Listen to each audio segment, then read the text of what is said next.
The sitting is resumed.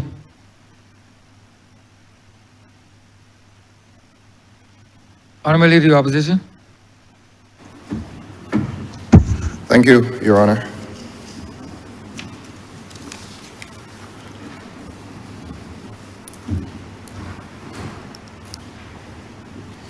Your Honor, as always, I begin by looking at the objects and reasons which precede the bill, and it describes itself as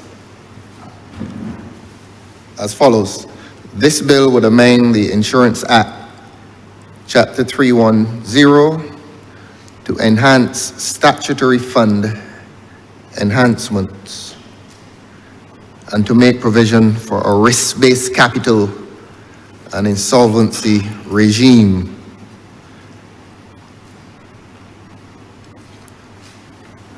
Now, as it says, and this deserves some explanation, as it says, what we do here today, what the Parliament does here today, is that it intends to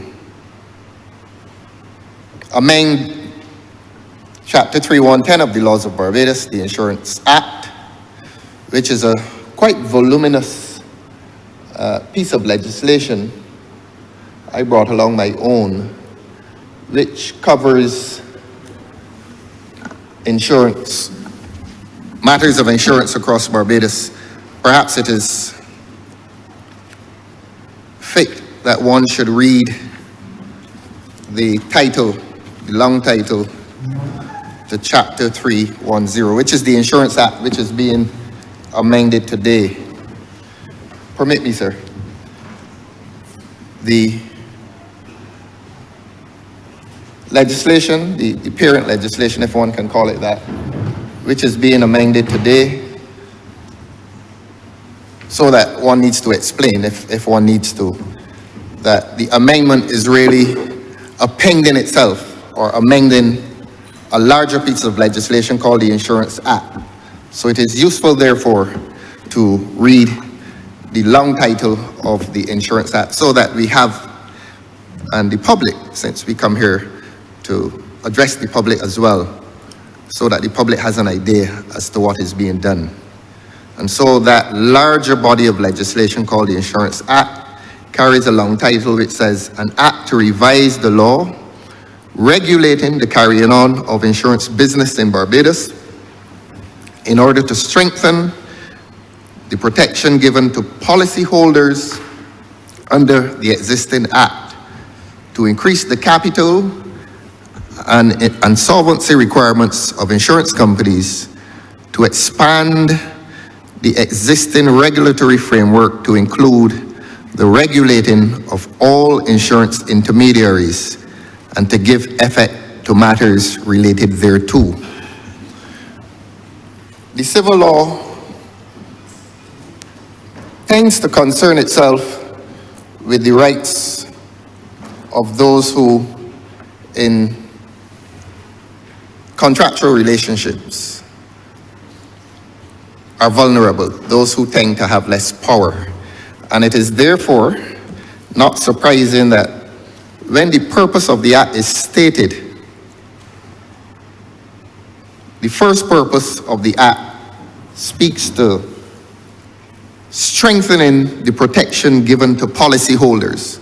And in the relationship between a policyholder and an insurance company, the law recognizes, and certainly the statute law recognizes, that the policyholder is the weak or vulnerable party, and the primary purpose in the legislation is to protect that weaker party in a contractual relationship. And as I said, sir, that contractual relationship is between the policyholder, the member of the public who seeks insurance, and the insurance company. So permit me to repeat, the legislation states as its primary purpose the protection of the policy holder. Now, I will say what we all know, but sometimes we have to say these things nevertheless, that insurance is really a situation in which a company more or less purchases a risk. A person who has a car, for example, well, of course, in Barbados it is compulsory. Person who has a car, he pays insurance to a company.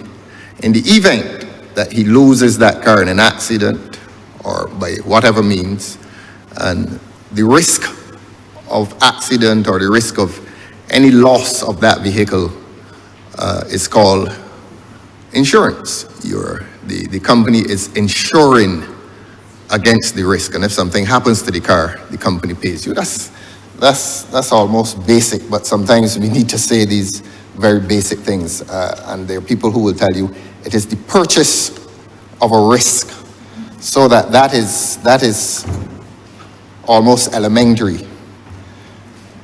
But as I said, in the relationship, the policyholder, the consumer, if we wish, he always is at risk because he is the one that's vulnerable, he is the one that has less power in the relationship. It's really an equal relationship. And so the law intends to give him protection in that financially unequal relationship. And so this legislation today speaks to, or this amendment today speaks to enhancing a statutory fund and to make provision for a risk-based capital and insolvency regime.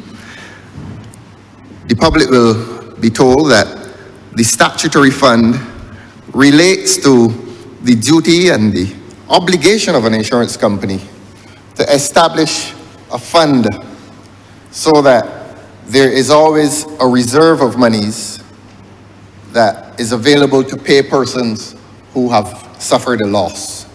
They've had an accident, or they have struck someone and they are at risk, or they're liable to pay that person damages for injury. Of course, there are other categories of insurance. There's the house insurance. As the Honourable member said, there's the life insurance policy. You die, and so that your relatives, surviving relatives, do not remain in peril, in financial peril, you have a life insurance policy and that is paid. All that is rudimentary, but it needs to be said because we need to understand what this amendment is seeking to do today.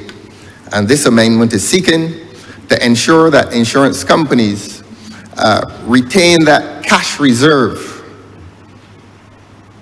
in the event that they themselves find themselves in some peril and there are claims being made against them, and they put up their hands and say, look, business has been bad, we cannot pay.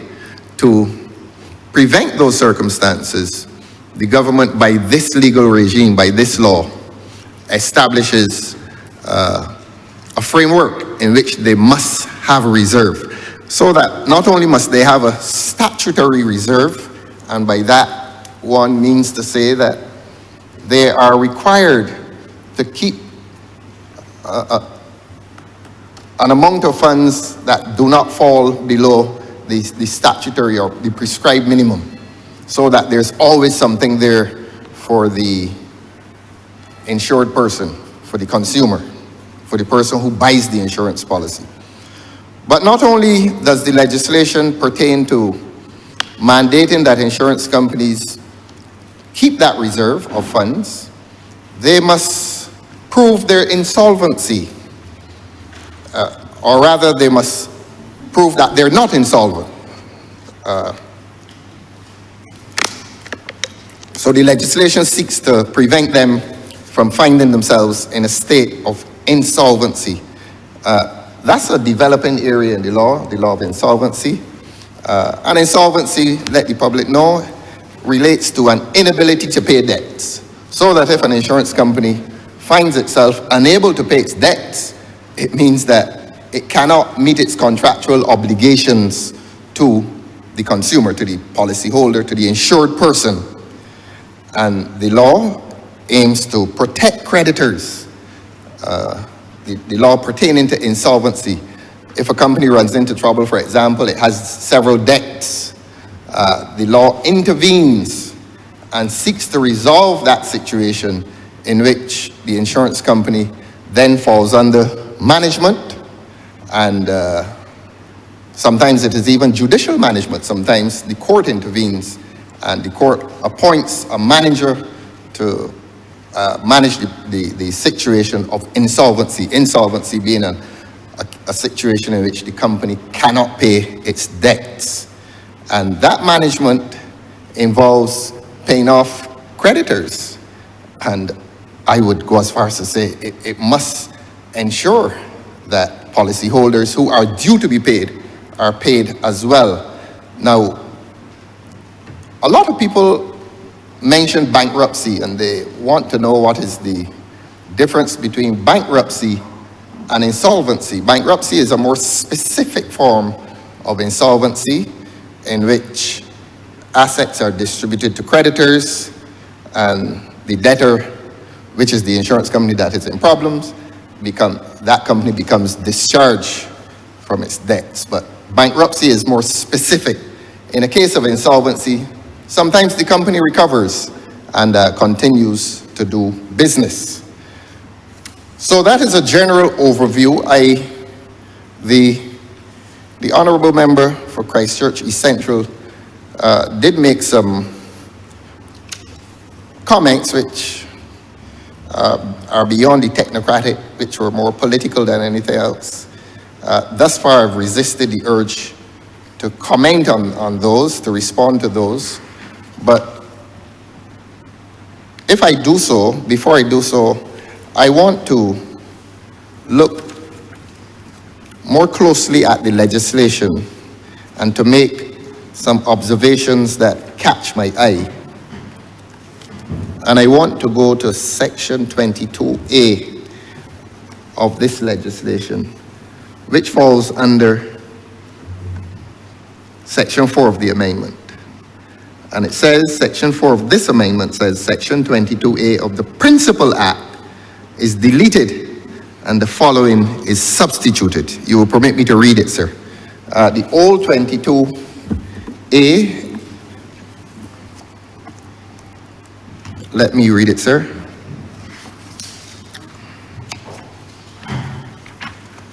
Yes.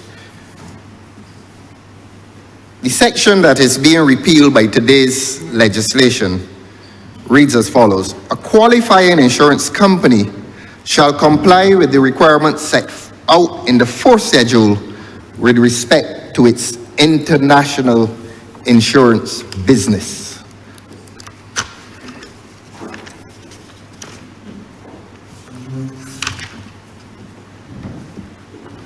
Beg your pardon, sir.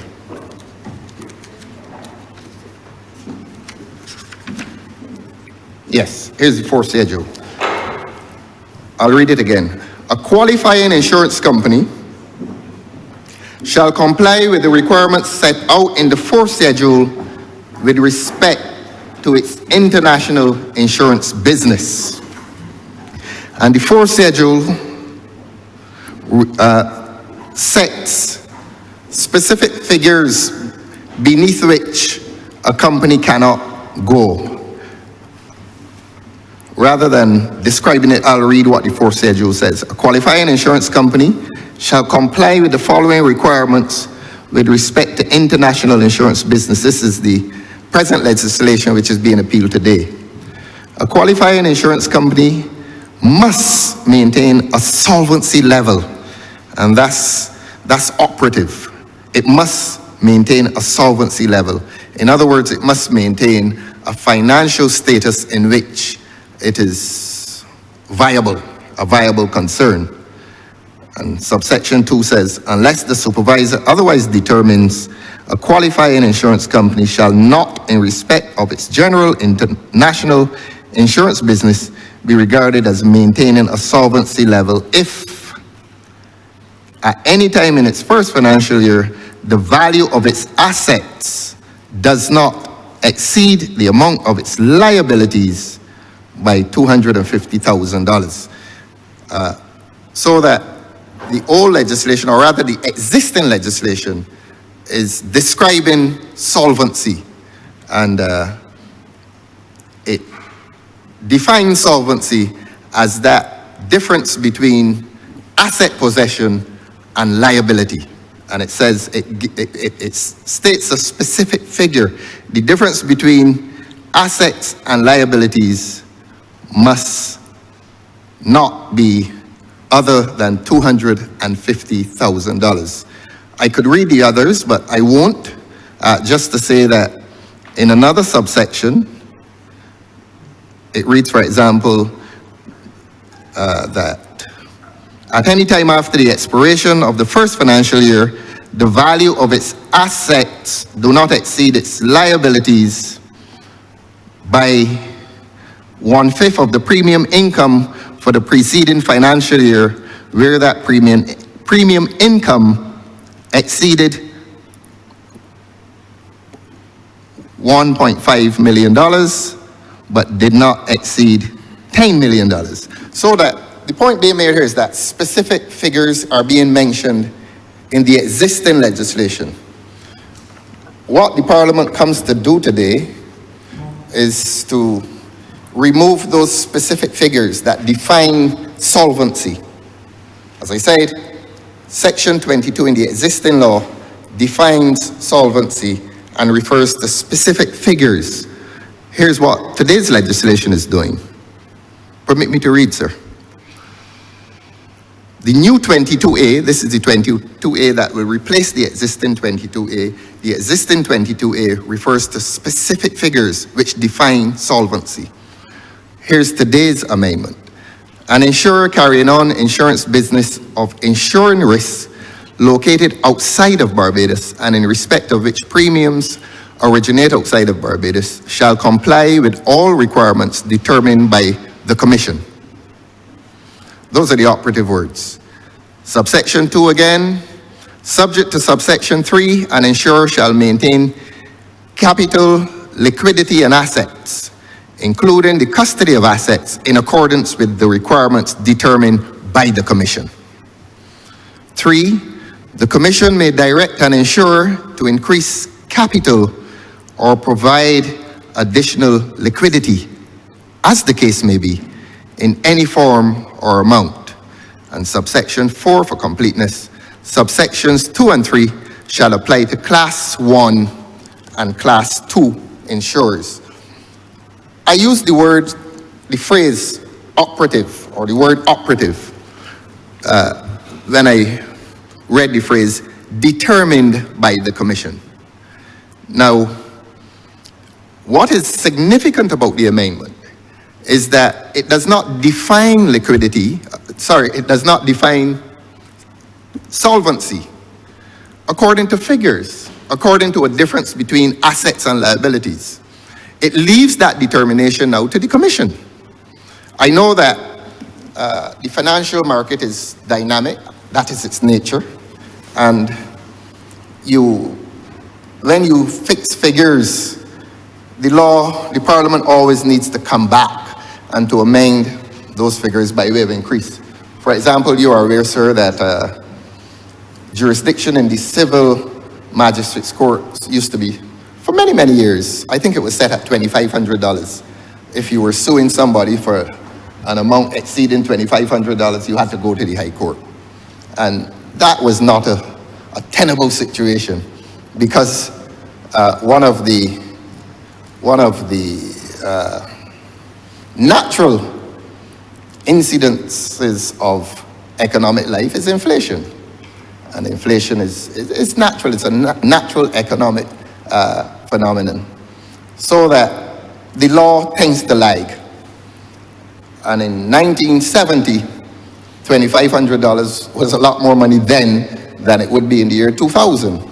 So that as time passes, the Parliament would intervene and increase that magisterial jurisdiction to $10,000. I am not sure how much it is now, but it means that a Parliament has to come back and pass law to catch up with the social and economic reality.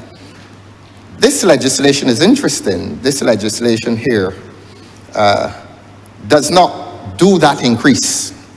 The legislation here says to the Commission that the Commission itself, and I take it that's the Financial Services Commission,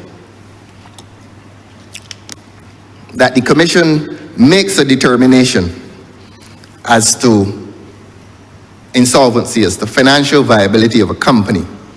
And that's why I describe the words as operative. An insurer carrying on insurance business of insuring risk located outside of Barbados and in respect of which premiums originate outside of Barbados shall comply with all requirements determined by the Commission. So no figures appear. The Commission then is fixed with a heavy responsibility, and it really is a discretion. And as you know, sir, a discretion is only well exercised where it is reasonable, but the Commission is given that discretion. And one, I suppose, there can be a defense of that, because you can say that in a dynamic market, you need a public official to exercise its discretion as to what are market values or as to what is financial viability. Whereas the previous legislation or the existing legislation today, because it exists now, the existing legislation sets a figure as to financial viability. You are moving into a paradigm, a regime, in which the Commission is given the power to determine that, and I say this loosely, to determine what is that financial liability. It does it at subsection 2 as well. Subject to subsection 3, an insurer shall maintain capital, liquidity, and assets, including the custody of assets, in accordance with the requirements determined by the Commission. Again, Your Honor, a very, very heavy responsibility on the Commission.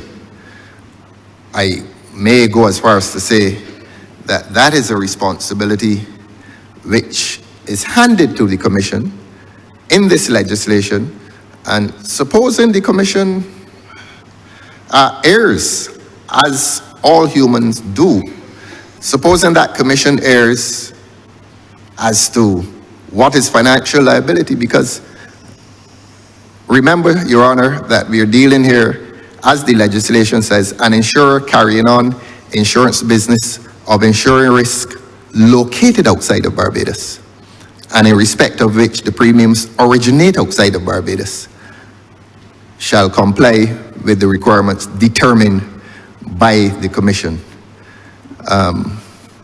One may say that it is not going to be easy. It is not going to be easy to trace necessarily the assets and liabilities of a company in that situation. And one wonders if the legislation should not be a little stricter in relation to the monitoring of an insurance company as to its financial viability.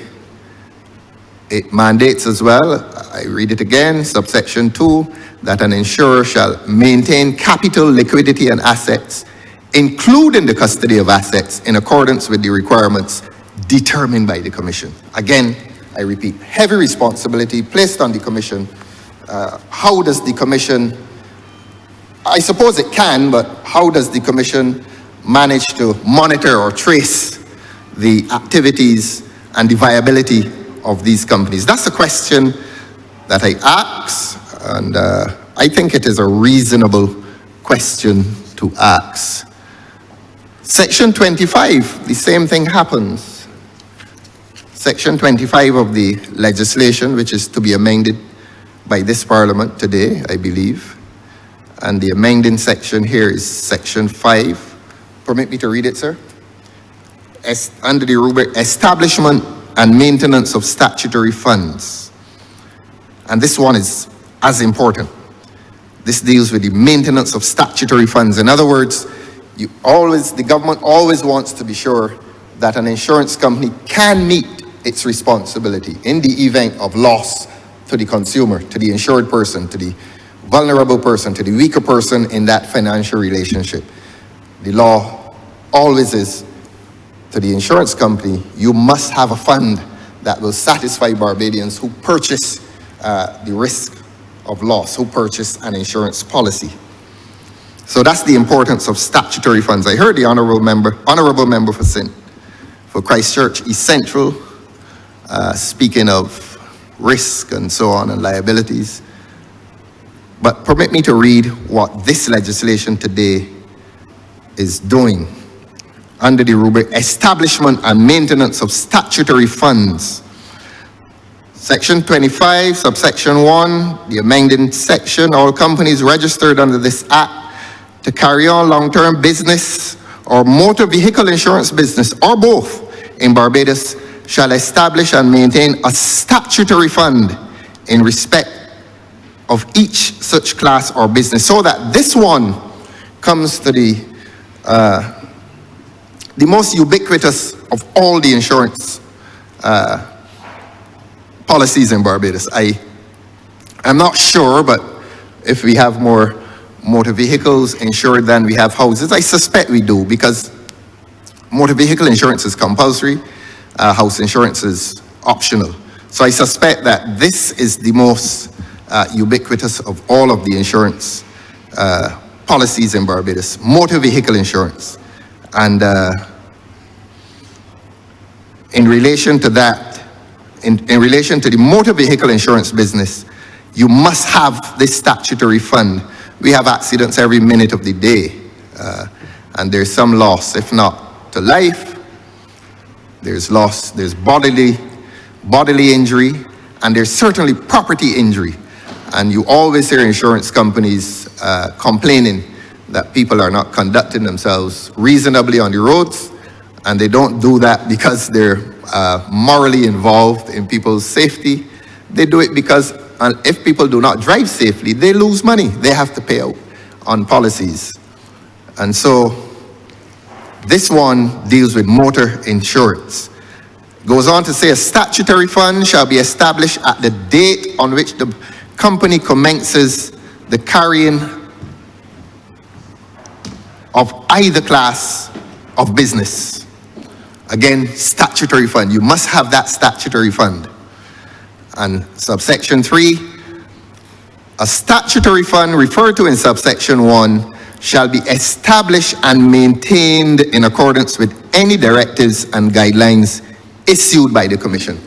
Here again, Your Honor, is activity required of the Commission, activity mandated by this legislation of the Commission to ensure that that statutory fund exists, and of course that that statutory fund is viable. Subsection 4, a company shall comply with any directives and guidelines issued by the Commission in relation to the establishment and maintenance of a statutory fund. Again, the general point is made that the legislation moves itself away from a monetary regime and becomes an administrative regime in which the Financial Services Commission determines viability, determines how viable this company is, determines whether a company is able to pay its obligations under insurance policies. Again, I say heavy responsibility, very heavy responsibility. I know that as a public official, the Commission with this responsibility is exposed to legal action by a consumer. Supposing, for example, an insurance company is unable to pay. Does the person suffering the loss sue the insurance company? Of course he sues the insurance company, but is he also empowered to join the Financial Services Commission as a second defendant, where he claims that that Financial Services Commission was negligent in relation to its duty to monitor the insurance company? As I said, sir, there is no monetary stricture placed within the legislation. It comes down to the discretion of the Financial Services Commission. So unless the Financial Services Commissioner disagrees with me, they are exposed to civil liability if it is found that they fail to properly monitor the company. If, for example, they express the view that the company was viable, it goes to court, and the court, after inquiry, the evidence of actuaries and accountants and so on, and they find that the Financial Services Commission may have been negligent. I'm not trying to scare them, but they're exposed to civil liability for negligence insofar as that they failed to properly assess the viability of the company, insofar as they failed to establish that there was an adequate statutory fund.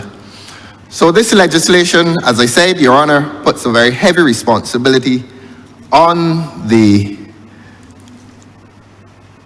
Commission, and I take it that's the Financial Services Commission.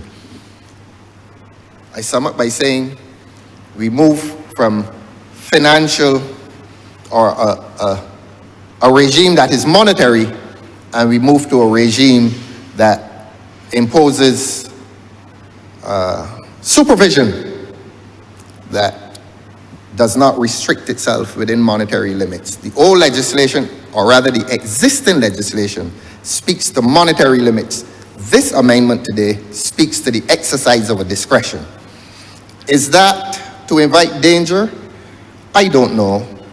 What it does, though, as I said, it exposes the Financial Services Commission possibly to legal action being taken for the improper exercise of a discretion, and I go as far as to say for negligent supervision. So those are the two that were amplified in my assessment of this legislation. I take you, Your Honor, to Section 39 as well, which is interesting. Section 39 of the Principal Act is amended in subsection 1 by deleting paragraph G and substituting the following. Let us go, sir, to Section 39 of the existing legislation. This is the Principal Act, Chapter 310 of the Laws of Barbados. This is hardly a topic that is exciting, but it is no less important. So let us endure it. Now, today's legislation is removing paragraph G and substituting a new paragraph G. Let us come to what is being removed. I read, subject to subsections 4 and 11, every company registered under this Act shall, at the end of each financial year, prepare in the prescribed form and manner. And let us come to G. The company shall prepare in the prescribed form and manner, G, where the company carries on life insurance business, a certificate that the value of the assets of the life insurance fund exceeds the liabilities. 2, general insurance business, but not life insurance business, a certificate that the value of its assets exceeds the amount of its liabilities by whichever is the greater of the amount specified in subparagraphs 1 and 2 of paragraph B of subsection 1 of section 58. And 3, where the company carries on both life insurance business and general insurance business, a certificate that the value of its assets, including the life insurance fund, exceeds its liabilities by the amount specified in subparagraph 2 of paragraph B of subsection 1 of section 58. I do not pretend to be any expert in the area of insurance administration in this country, so that I do not know who becomes the author of that certificate. Those who have expertise in insurance will tell us who is the author of that insurance. But the law today, today's amendment, and this is not controversial, today's amendment shortens that. Here we have 3 instances of a certificate being issued on behalf of the insurance company as to its viability. Let's put it as simply as that, as to its financial viability. Today, this legislation says that a certificate signed by an actuary certifying that the company has maintained the solvency requirement determined by the Commission. So the other legislation, I don't know what had been or has been the practice in the insurance industry as to who authors that certificate of viability. That is my language. But the legislation today now says that the certificate is to be authored by an actuary, certifying that the company has maintained the solvency requirement determined by the Commission. So that today's legislation is specific. Today's legislation is quite specific. The existing legislation merely mandates a certificate without saying by whom. I don't know if it is done by the corporate secretary. I don't know. There are things that I do not know. I have no expertise in the area of insurance. But today's legislation says that the certificate is to be signed by an actuary. I'm not aware that there are a lot of actuaries in Barbados. Apparently only the brightest people do actuarial studies, and perhaps as a result there are not many of them. But again, this heavy responsibility is placed on the actuary. I wonder if a lot of the actuaries that exist around here are not themselves connected to the industry. Certainly, I think most insurance companies employ an actuary, whether in-house or externally. But one would think that that actuary ought to be independent. He signs that certificate, certifying or verifying viability. But is he not supposed to do so independently of that company? Is he not also to certify that, as we say in law, that he doesn't have a bias? I don't know. I just wish that the legislation would have sought to guarantee the independence and the impartiality of the actuary, like the judiciary. There always must be a guarantee of independence and impartiality. Perhaps the commercial reality around here is that it may be difficult to locate such a person. I don't know, but I wonder if it should not be a government official. I wonder if it should not be a government official. To say an actuary really exposes these circumstances or these arrangements to the possibility of biased assessment, to the possibility of a biased certificate. And I don't say that to offend any actuary in Barbados. You're seeking to guarantee fairness. And in guaranteeing fairness, you avoid bias. And you avoid, as I said, the possibility that there may be some direct or indirect relationship with the actuary who verifies.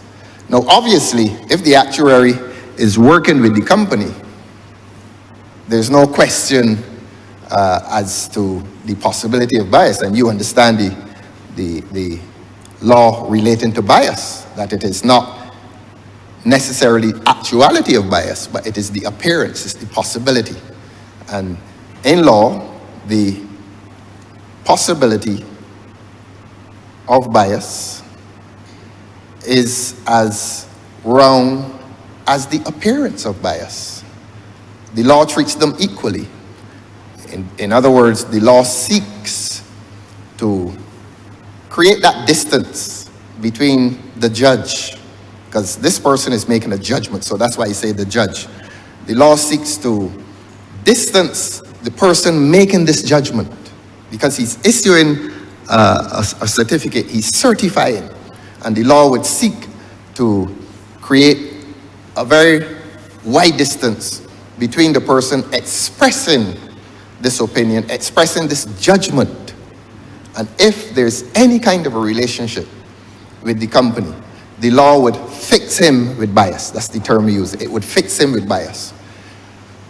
To entirely distance the assessor or the person issuing the certificate, I may want to suggest that it should be a government official, since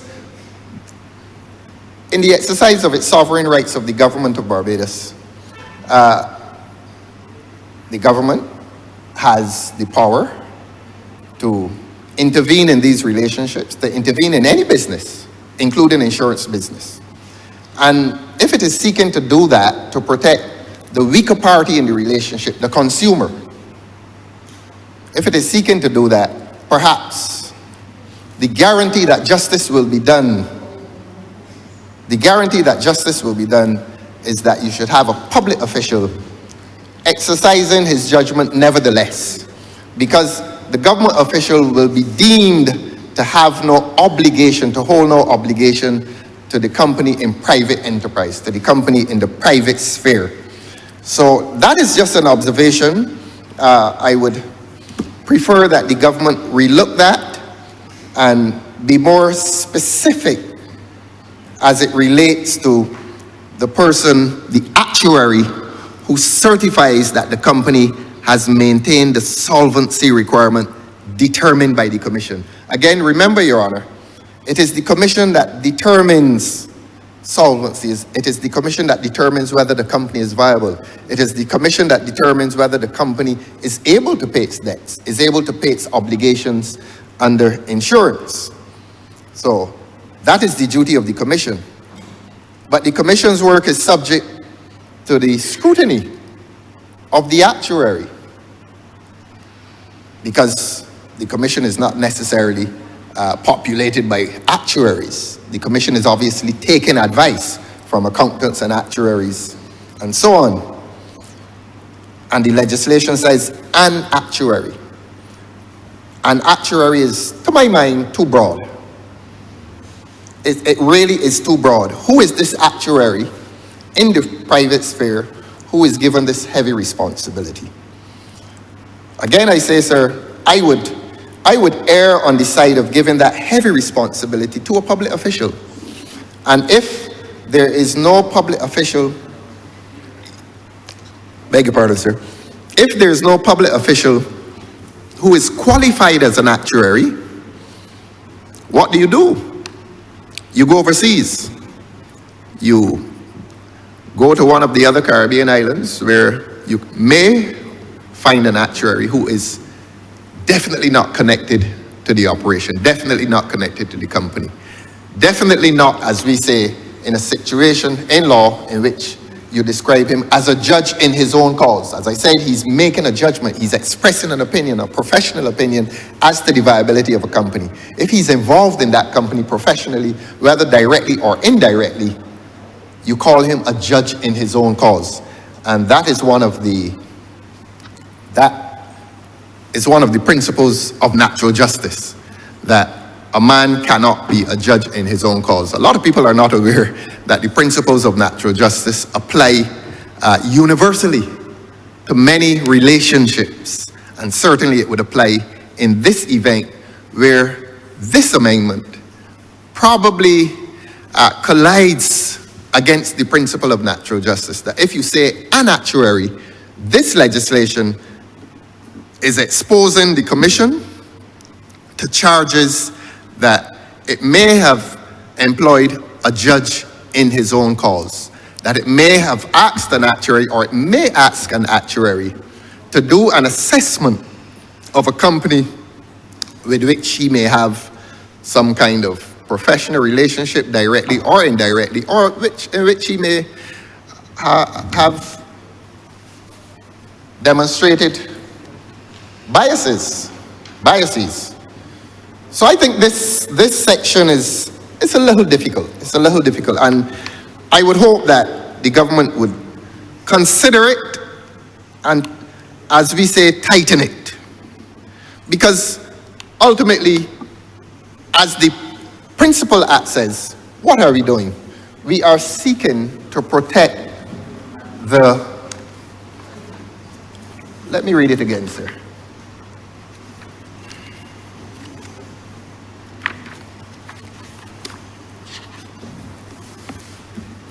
Yes, in the long title of this act, if priority is to mean anything, it says that this law is existent to strengthen the protection given to policyholders. Of all the things that this legislation does, there is a priority given to the protection of the policyholder, whether that's house insurance, car insurance, business insurance, public liability insurance. You're seeking to protect the policyholder, the small person in the relationship. And so that can travel as far as an assessment done by an actuary. Who is this actuary? Is he independent enough? Is he without bias? Or will he or she have a bias that protects the company in terms of certifying its financial viability? And I'm not saying that this would be done maliciously or with malevolence or anything, but it can be done negligently. We all make mistakes, but I would ask the government to draft this legislation in such a manner that it does not collide against the principles of natural justice. It may seem small. There was a case many years ago, Reed Diplock, a trust case in which the existence and language is important in the law when a judge comes to interpret a will, a trust document, and in that case, the placing of a comma in a sentence made pivotal difference to the outcome of the case, which resulted in millions of pounds being sacrificed by one party because of a comma. This is more than a comma here today, sir. If a court should be asked to interpret this legislation, I wonder if a court will not be invited by a lawyer. If a court would not be invited by a lawyer to define an actuary. Is it any actuary? Or, as I am suggesting, I'm proposing that it ought to be a government official or an actuary brought in from overseas, ultimately for the protection of the policyholder, who is the small person in the relationship. So those are my submissions as related to various amendments. I could just pause at section 58. An insurance company shall, for the purpose of the Companies Act, be deemed to be unable to pay its debts where it fails to meet the solvency requirement determined by the Commission. Again, that is the whole thrust of today's legislation, to remove itself from a monetary regime and to give a discretion to the Commission. Heavy responsibility on the Commission. I hope they do well with this new and heavy responsibility.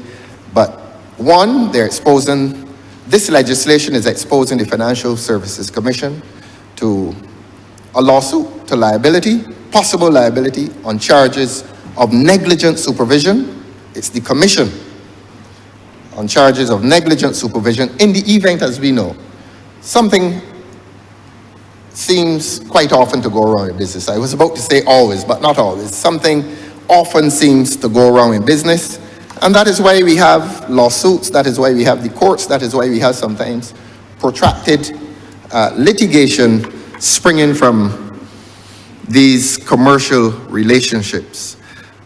So that the public will now be told, certainly by me, that this legislation, and not only the public, but the Commission will be told that this legislation now places a heavy responsibility. I am not going to use the word burden, but a heavy responsibility on the Commission. And can we say to the public that the legislation meets its primary responsibility to protect the policyholder? Or should we do as the previous regime, the previous legislative regime, should we go back to monetary limits, the safety of monetary limits? Should we be so daring, since it must be a daring act, since it is avoided, so it must be a daring act now to remove it? Could we raise those monetary limits and undertake that perhaps by ministerial order, so that you don't have to come back to a parliament, give the minister power to raise the limits? Again, why? For the protection of the policyholder. Could we have considered that? Or shall we rest our hopes on a commission which is mandated to take a certificate from, quote unquote, an actuary? That is where we are, sir. Tempting as it was to respond to the less than technocratic contributions of the Honourable Member for Christchurch East Central, I thought not to, but maybe I would be breaching a similar political responsibility. I quote the Honourable Minister as having said, when they talk about debt, their decisions are costing Barbados today. The public may well be very disappointed with me if I did not remind the Honourable Member for Christchurch East Central that it is said with some credibility that this government has borrowed more money in this period than any other government. I repeat, it has been said with some credibility that this government has borrowed more money than any other government. That statement of the Honourable Members for Christchurch East Central found its way somehow into this debate, and maybe the public will be disappointed if I did not offer a direct response to it. So, Your Honour, this is a direct response to it. That by the nature of things, government is a continuum. And when a new government comes along, there is a sense in which it is a new party, but it is not a new government. As they say, the king is dead, long live the king. Government is a continuum. And if a new regime, if a new party in office finds itself with obligations, I suppose you can complain that you're trying to meet those debt obligations, you're trying to meet repayment. Of course, I would want to remind the Honourable Member that for the first time in Barbados' history, the government reneged on its debt obligations for the first time. So that when one is making these statements in condemnation, one must be wary of the glass houses in which one may live. That you accuse the last party in office as having burdened this administration with debt obligations, but you do not go on to say that this party in government has now borrowed more money than any other party in government. And for the sake of fairness and completeness of analysis, these condemnations must be joined by confessions. And that the time has come when these condemnations, when these accusations will lose what may appear to be their substance, when one remembers that the debt obligations of this government, certainly within the past year or the past few years, are now so heavy that the same condemnation that the honourable member makes of the last government can now be made of this government by a succeeding government. And one needs to remember that. One needs to remember that this government has no moral right to condemn with impunity, nor with immunity. That the wrongs of which you accuse the last government are compounded by way of commission by this government. To put it bluntly, we are borrowing money often. We are borrowing money almost monthly. And that mountain, that high mountain of national responsibility to pay will probably not fall on this government. And I wouldn't want to say it will fall on another government. I will say it will fall on people, the people of Barbados. And this needs to be said, so that these accusations of debt policy, poor debt policy, must not be made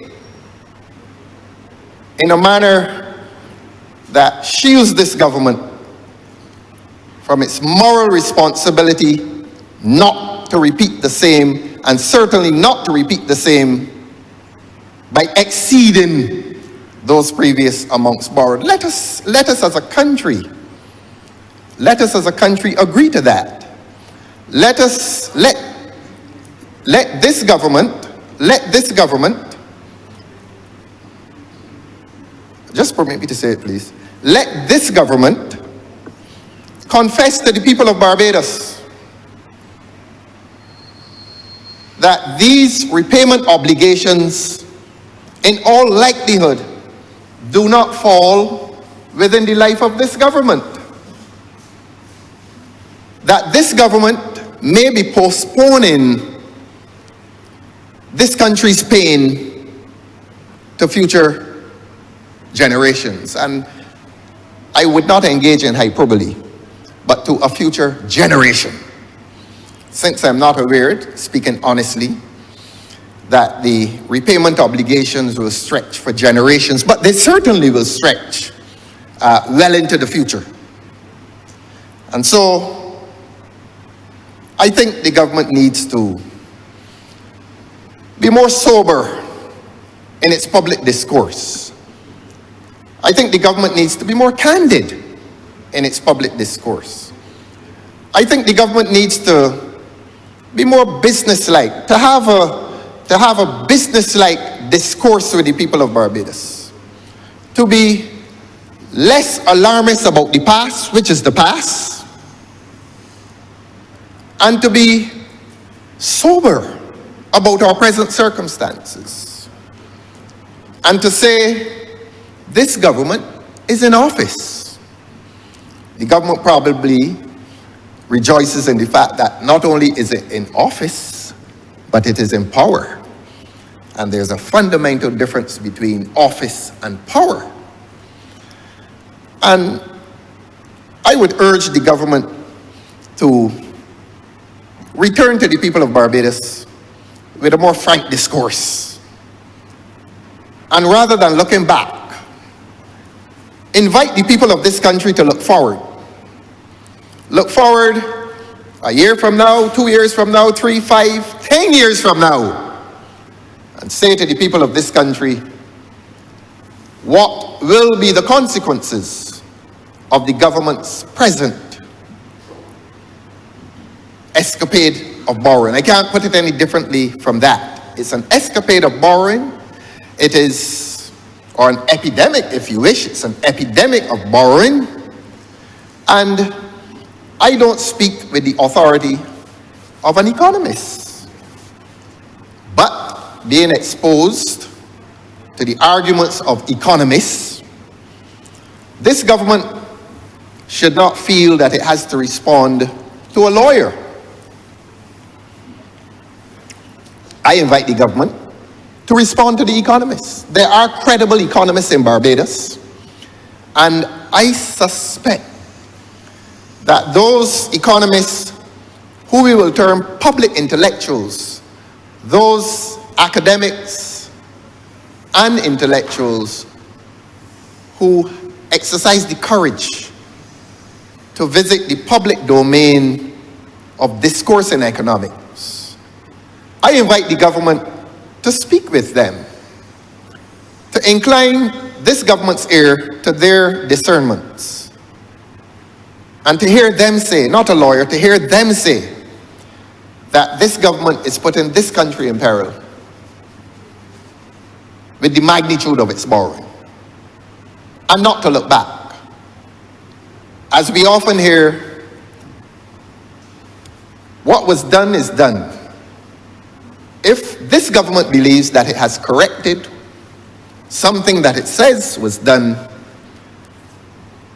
let this government now say to a future generation what will be that future generation's consequences. And I'm not going to say that unborn. People who are born now, people who are living now, will have the burden beyond the life of this government. That is a discussion that I think this government needs to have. And that is a discussion that this government should not be having with itself among 29 persons in here, well, minus you, sir, among 28 persons in here. Let this government have that discussion with the people of Barbados, of a future generation. Let this government have that discussion with the economists in this country. I don't think they're mad. I don't think the economists are mad. They're trained. And I want to believe, and I know they know what they're talking about. And I know that they are outraged at the magnitude and the extent of borrowing. And to respond to another point, another statement made by the Honourable Member for Christchurch East Central, the member for Christchurch East Central justified the spate or the epidemic of borrowing on the need to have development. I challenge that. I say to the Honourable Member, through you, of course, sir, that this government has not been able to prove the development that ought to have sprung from its borrowing. The government has not proved it. We tend to hear of the loan, we tend to hear of the purpose for the loan, but in many cases we do not see the development. The people of Barbados have not in all cases been seeing the development. And on that subject, if the government seeks to rescue itself in relation to that charge, in answer to that charge, that we hear of the loan, we see the loan, and we don't see the development. If the government wants to refer to the East Coast project, let the government come and tell the people of Barbados precisely what is happening in relation to the East Coast project. Will it fix this country with massive overruns? I ask some questions now. Is the East Coast Road project going according to schedule? Is the East Coast Road project being managed in such a way that it is progressing without fault? As I say, is it on schedule? Is it without fault? Or is work being done, and is that work being done in such a way that it has not been able, to use government's favorite word, it has not been able to sustain itself? In other words, is a lot of building going on in that East Coast project, and is that building sometimes collapsing? The people of this country need to know that. The people on the West Coast still have a vested interest that the East Coast work must be well and properly done on schedule, in accordance with I think the 264 million US dollars that was borrowed. In other words, what is happening on the East Coast? What is happening with the work being done pursuant to that massive loan undertaken? Or is that now in the realm of secrecy? Are the people of Barbados going to be told by this government, such as this government is obligated so to do? Are the people going to be told precisely what is happening with the money that they borrowed to fix the East Coast?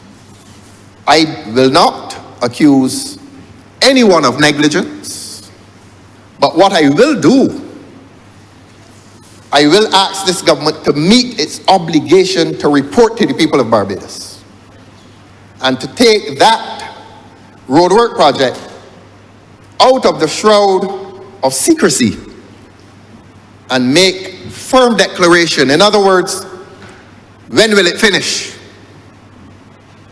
When will it finish? Honourable, this is something to do with the insurance, right?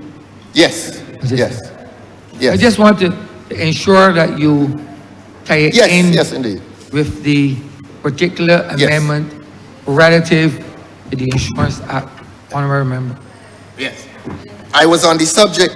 Don't complain. Don't complain, Honourable Member. Honourable Member, all I want to ensure that you do Yes, as provided for in the standing orders yes, to ensure that what you are speaking is relevant to the amendment being sought by this, the act that is before this Honourable Chamber. thank you, sir. You will recall that I was responding to a statement made by the Honourable Member for Christchurch East Central, and I quote him, "When they talk about debt, their decisions are costing Barbadians today." That is what the Honourable Member said today on a debate on an amendment to the Insurance Act of Barbados, Chapter 3110. That is what the Honourable Member said. And in keeping with the standing orders, I reserve my right to offer a direct response to that statement. When they talk about debt, their decisions are costing Barbados.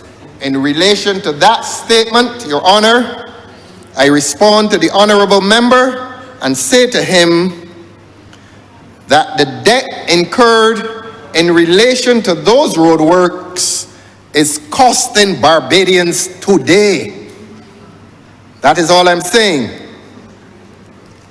And I'm saying that in response to the Honourable Member's statement, I go further and I say that not only are the loans costing, like that East Coast loan, not only are the loans today costing Barbadians today, but they will cost a future generation tomorrow. That is all I'm saying. The original statement as to debt came from the Honourable Member for Christchurch East Central. And he went further and told this chamber and told this country, and I quote, "The Barbados Labour Party has been the insurance policy for Barbados." So that the Honourable Member, by creative use of language, very creative use of language, managed to conflate a discussion on insurance with a discussion on debt, so that we are following the Honourable Member's intellectual creativity. He's a very clever man, very clever man. And so you will permit me, Your Honour, to respond to that creative intellect. The Barbados Labour Party has been the insurance policy for Barbados. He must be a poet in a different life. And I call that intellectual creativity. I am probably not as creative as the Honourable Member is. I know he blows a trumpet and so on. And in recent times I've seen him singing. So he does have a creativity of which we did not know. But all I'm saying to you, sir, is that please permit me to respond to what the Honourable Member posited in here today. And let not the honourable member nor his colleagues be affrighted by constructive criticism. If you reserve the right to criticize the last government, please accept my right to criticize this government, and not to criticize this government unjustly nor unduly, but to criticize this government within the parameters of a debate in which statements have been made in condemnation, as I said, without the equal moral duty to confess to its wrongdoing. And so, Your Honor, that is my position, broadly speaking, in relation to today's amendment. I have offered what I believe is constructive criticism as to the drafting in certain material particulars. As I said, the movement away from monetary regulation to discretionary regulation by a commission. And then a possible collision against the rules of natural justice, the exposure of the commission to liability in a court. And that's nothing new. I mean, there's always exposure to liability. There used to be the exposure of the supervisor of insurance when there was one to liability. So it's nothing new to keep the debate candid. And that section in which it speaks too vaguely as to the invitation to an auditor to certify a company's... Actuary, Honor. Beg your pardon, sir? Actuary. Actuary, thank you, sir. I beg you, yes. I'm so obliged to you, sir. An actuary to verify. I repeat, before I say, I invite the government to make that actuary a public official, and at the same time, to make that public official an actuary, and not to expose the lady or the gentleman actuary to possible judgment in his or her own cause. You've been very kind, sir, and I'm obliged to you. Honourable members of Microsoft Central. Thank you, Mr. Speaker. Sir, as I rise, I'm smiling, not just because I am very happy to welcome the Honourable Member for St. James North, but because I was at risk of getting completely lost in that meandering stream of consciousness that we were just subject to. I mean, really, my laughing now is almost bordering on delirium from having experienced that quote-unquote presentation. So many ifs and conjecturable things that collide not at all with reality in the legislation. If my grandmother had wheels, she would be a bicycle. I mean, you could say if about anything. That cannot be the basis for a reply or for an assessment of a piece of legislation, but I will come to that, sir.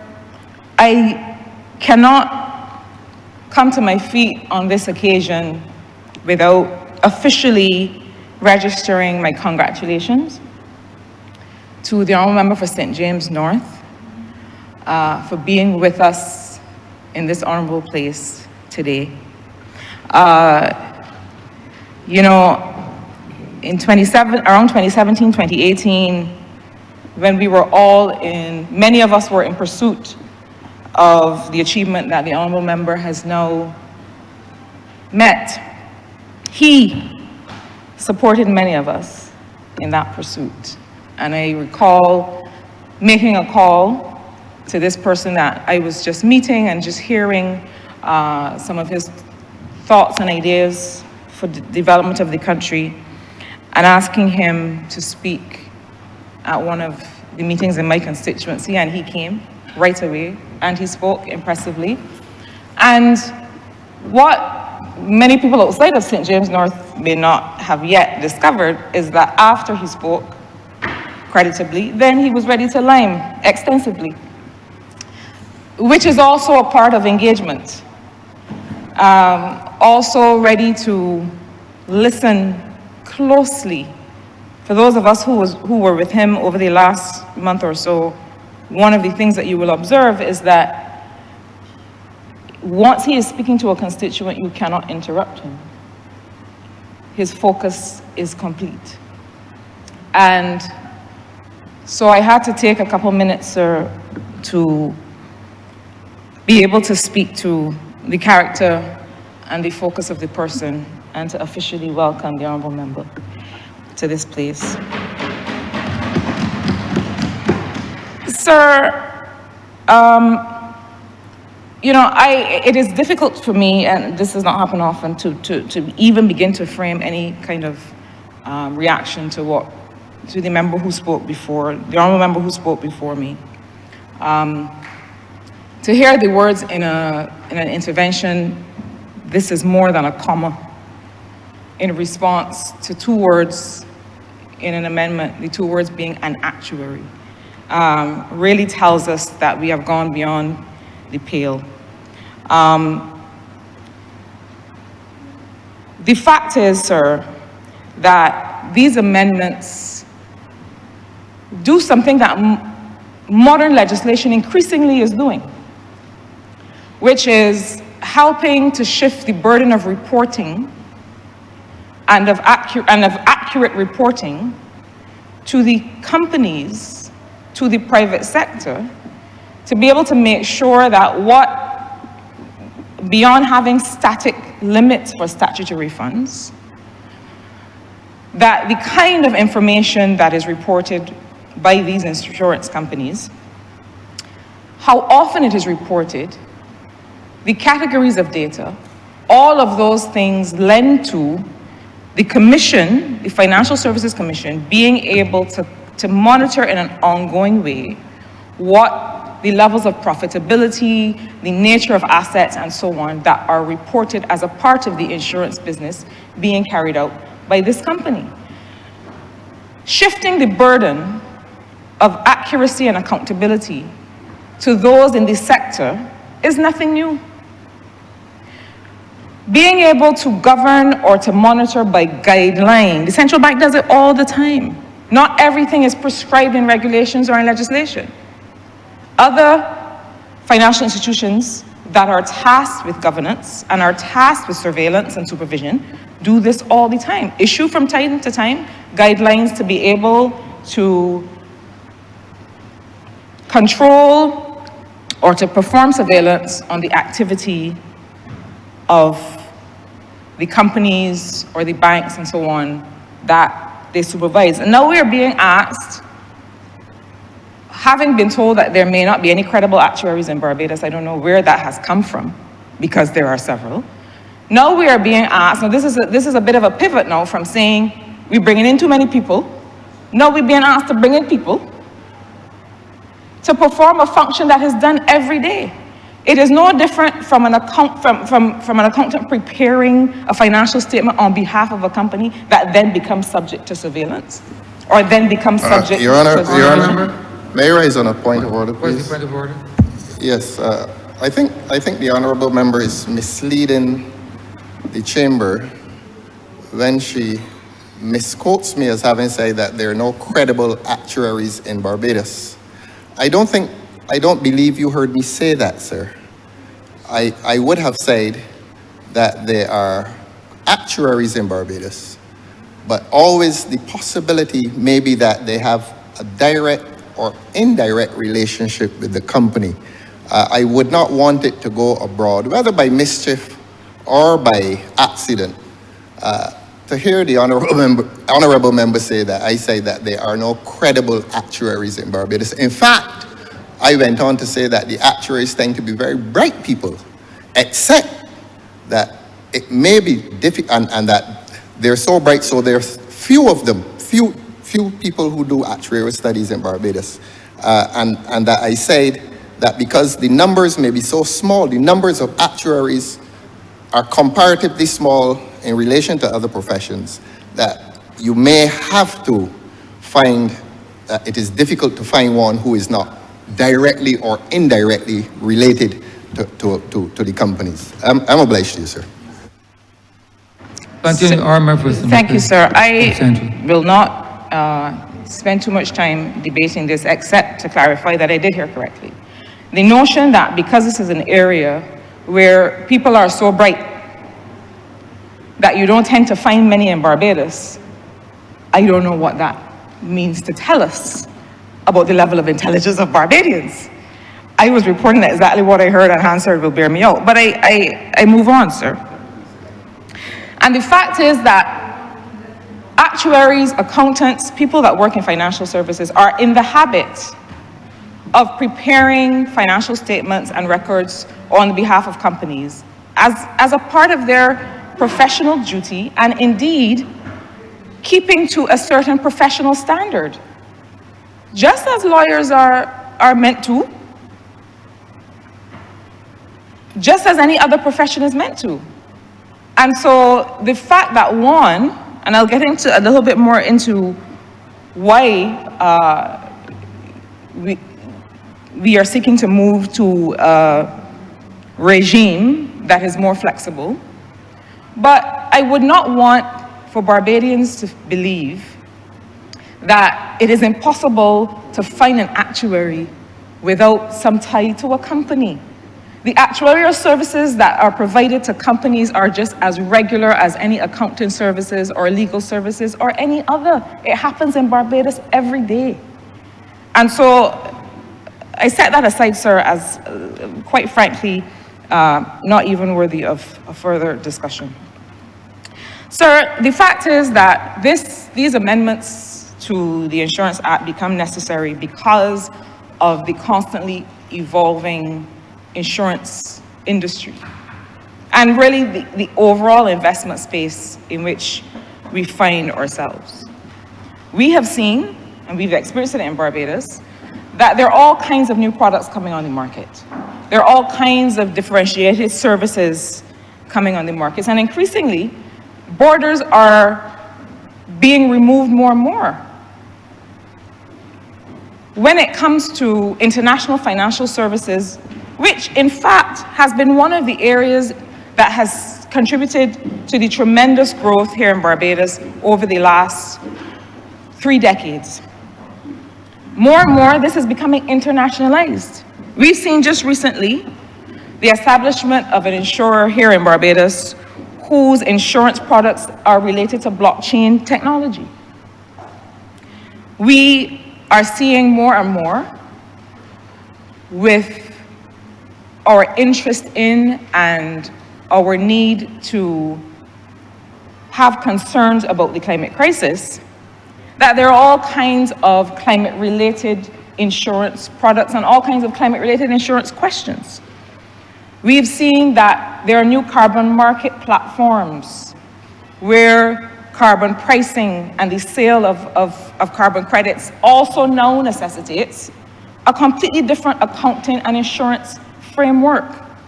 And so every day, new products are being created.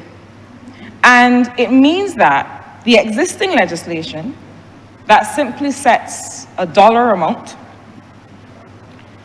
in terms of statutory funds that must exist for these very prescribed products no longer serve us. And the Financial Services Commission needs to have the flexibility to be able to issue guidelines and to be able to allow the industry to become compliant internationally with some of the new requirements that have been established. So we see more and more that companies are being asked to make climate-related disclosures that have to do with the risks as well as the opportunities that are being created in the context of the climate crisis. Companies are being asked, and investors are being asked to quantify physical risks. They're being asked to quantify transition risks. And transition risks relate to what are the financial and economic and human costs of moving towards a low carbon economy? What are the kinds of products that now are being created? How are we able to keep monitoring the kinds of risks that are now being created, not just in the particular jurisdiction, but in neighboring jurisdictions? Because as we heard as the Honourable Member from the Honourable Member for Christchurch East Central, the idea of insurance has to do with pooling risk and being able to diversify your exposure to some of those risks. And so this is not the old market that we're used to. Even in terms of life insurance models and types of products, there are all kinds of different products that are being offered now. And so it means that the Financial Services Commission has to follow the rest of the world, because again, this is an international sector. Investors are diversifying their exposure to risk by putting some investment in this market versus that market. I understand the risk that I face in Barbados, and I am going to hedge that risk against being able to invest in Curacao or in Trinidad and Tobago, in different sectors, in different geographical areas. That is the nature of the sector. And it means, therefore, that there need to be internationally comparable standards for the data that companies are submitting in order to be regulated by the Financial Services Commission. So it means, sir, that there's now a reduced emphasis on these very specific rules that are going to be enforced by the regulator. An increasing emphasis, I mentioned earlier, shifting the burden, increasing emphasis on what are the governance structures, what are the reporting guidelines that mean that the institution is able to follow good financial practices. And that's what the Honourable Member was referring to. The Honourable Member for Christchurch East Central was referring to when he talked about a move towards risk-based supervision. So we understand what risk means and looks like. And one of the reasons that this is so important for our market is that Barbados struggles itself with the idea of quantifying risk. Barbados often, as a market, as a country, often has to be a part of conversations with other countries, with international financial institutions, to give them an understanding of the real risk that their investments face, because often we're painted with the same brush. And a part of our job is to be able to help the market, through the data that we collect, adequately quantify the risk that they are really facing. And I'll tell you a little bit further what I mean, sir. There are those who believe that every country in a particular geographical area faces the same kinds of physical risks from climate. And we know that's not the case. We know that some of those risks can be offset by good governance, by investments in adaptation, so things like sea defense walls, and other kinds of investments to mitigate against investment loss. And so we, as Barbados, have to be able to frame and tell the story about what is the true risk that is represented in different sectors in which you invest. So, sir, it means that for an insurance company that is planning to introduce a new product, the focus cannot just be on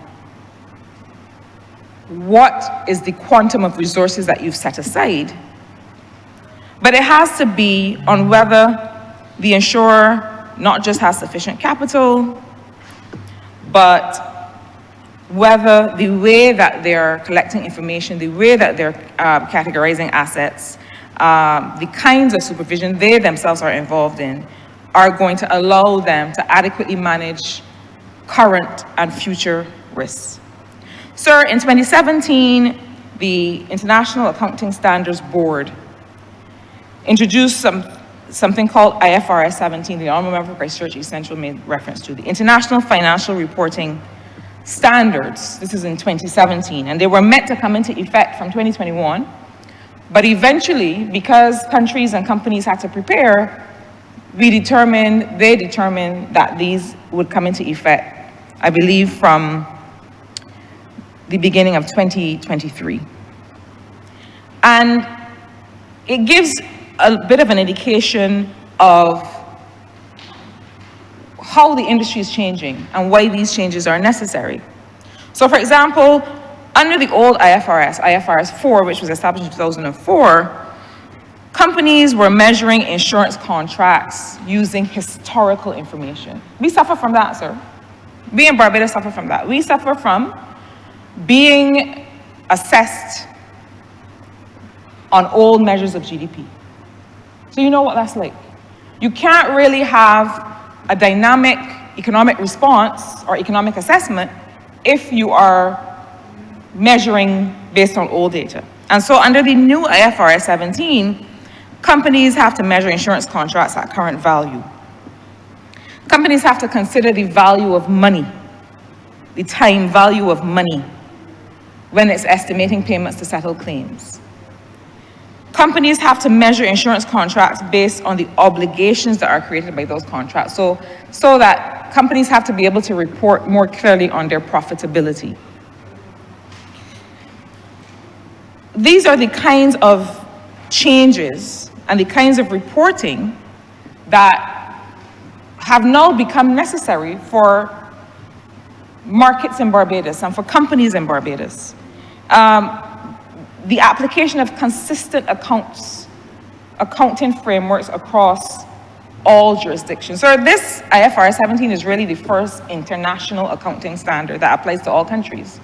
Before, countries were allowed to have their own standards. So it means that I'm comparing apples and oranges. If I have an investment in Geneva, I can't compare it with my investment or my accounting standards in Barbados. It means, sir, that I can't compare among industries. I can't see how my investments in green technology are doing against investments in infrastructure. So, sir, it is a way to modernize the insurance market such that people are better protected, such that there is reference to and an eye to what are the current risks of any new products that a company is getting involved in or attempting to sell to people, the extent to which they will be able to cover any payouts from those new products, and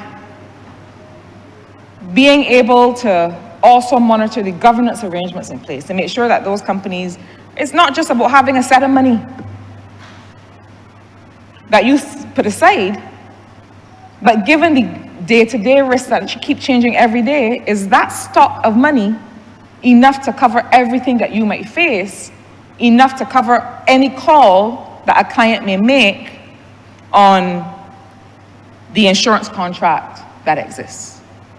It is an evolving way to better protect Barbadians who have insurance contracts with companies, increasingly with products that that are new and that are not traditional and that don't have a legacy or a track record in the market. So the fact is that in most mature economies and in most developed countries, insurance liability and responsibility is spread more evenly between the private sector and the public sector. In fact, in most other economies, the private sector carries more of the burden for insurance. That is one of the reasons when we have the climate conversation, we talk about the possibility of wipeout risk. We talk about the possibility that if something happens that completely devastates the country, not only is the country at the individual level grossly underinsured, But we had to build over the years the capacity for the state to make up for that. One of the reasons that we have made such a noise about this issue of loss and damage and wipeout risk is that we don't have as mature an insurance sector with as much coverage as you will find in other jurisdictions and in other countries. So when a hurricane comes in one part of the US, the private sector insurance is such that it is sufficiently spread and the event to which they're responding is sufficiently small that they can respond immediately. In our part of the world, our single small island hit by a major extreme weather event is more likely to be able to have been devastated completely. And that degree of loss cannot be covered by any regular insurance. Conversations about insurance as an instrument to protect us are long overdue. And conversations about the way in which insurance as an instrument can protect individuals is long overdue. You know, we are at the start of another hurricane season. And the fact that we are hearing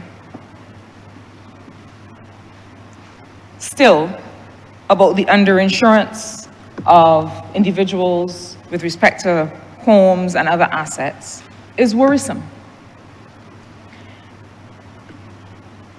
The state, the country, the government has pledged to make sure that no Barbadian is left or no resident of Barbados is left out in the cold in circumstances where an event has happened, has taken place, that could not be helped or could not be controlled. But as the Honourable Member for Christchurch East Central alluded to, there is also a role for each of us to play in shoring up the homes that we have in advance, but also in having access to adequate insurance instruments. Now, access to adequate insurance instruments is itself a conversation. To what extent are we able to create instruments to which people find affordable and which people find valuable? That remains an ongoing conversation, but it has to be part of the conversation. It is the same way in which risk related to healthcare have to be part of the conversation in the health financing discussion. Because I recall that back in 2017 or so, we started to discuss the idea of a wealth for health instrument. Meaning that if you are exercising, you don't have to go to the gym, you could walk, you do some push-ups. If you are exercising, if you're moving your body, if you are eating well, and I'm not going to go into what eating well means because there's some of us that think that eating well means buying a $12 protein bar, which is really just fake food anyway. But what the instrument that we discussed at the time had to do with ensuring yourself with the things that you have control over. So that if we can tell, for example, with someone who's on a particular treatment protocol for an NCD, who is following the treatment protocol, who is doing their best to monitor and control their eating habits, and who's moving their body and other markers of health care, that rather than having to pay on the treatment side, that we pay in advance for the fact that you are reducing your risks and therefore reducing the potential cost to the state of having to care for an individual once they become ill. Sir, I raise these things because this is not just an academic exercise. This is not just a question of changing from a statutory fund to a more flexible regime. This is about how do we secure the well-being of Barbadians, not just with respect to their living conditions, the homes in which they live, the assets that they hold, the small farms that they have that help feed their family that will be wiped out in an extreme weather event, their health care and the way that they live, their investments and the way they plan their estate so that they can leave something for their families. These are the kinds of conversations that we need to be having, and this legislation starts to take us towards a more accessible insurance framework and regime where people not only realize that insuring ourselves, not just with insurance instruments, but with the things that we do every day, not only is that important, but that the state has a responsibility to protect clients of insurance companies in a dynamic way, because this is an industry that is constantly changing. Sir, there are many questions to consider when we talk about resilience. And sometimes we get into this idea that resilience is something that you fly overseas and talk about in a boardroom. The fact is, sir, that as the hurricane season begins, when we come to consider the quality of the housing stock and the extent to which people are able to access finance to secure themselves, all of this is a part of that conversation. The new kinds of instruments that are being created have to be able to create some kind of revolving fund, some kind of access that is contemplated through the catastrophe fund to be able to make these kinds of things available to Barbadians. Because unlike other jurisdictions where the private sector overwhelmingly comes in to respond in circumstances where people find themselves exposed, increasingly small developing countries like Barbados do not have that private sector capacity because of the undersaturation of the industry. And therefore, it falls to the state through its regulation in advance, and then we hope that we will not have to, but then after the fact, by being able to come in and play that role of being able to rebuild and make sure people are properly recited and are able to get on with their lives in the event that there is some major weather event. This legislation relates and will tend to relate mostly to the kinds of insurance products that we already have in existence. Life, motor vehicle, the kinds of things that Barbadians tend to already invest in. But the point is that increasingly that profile is changing. Increasingly we are seeing different types of insurance products, different types of insurance models. We want people to continue to invest or to begin to invest in this kind of insurance. I think that there is still a role to be played to be able to settle an affordable insurance model for most Barbadians. But we know that often people tend to value the money they have today and see less of the value of money that they invest now for later. But increasingly, all of us in here who represent people know that if we do not plan adequately for the lives of the loved ones that we leave behind, that the assets that we have worked hard to build increasingly will lose value. I don't need to talk too much, sir, about the homes or the buildings that we pass that have become derelict. Mainly because we have neglected to adequately indicate to whom should they pass or under what circumstances. Equally, Your honourable member has 2 more minutes. I thank you, sir. Equally, there's also scope to be able to make less burdensome the requirements of being able to be prove succession or to be able to handle the estate of a deceased person once that person has passed on.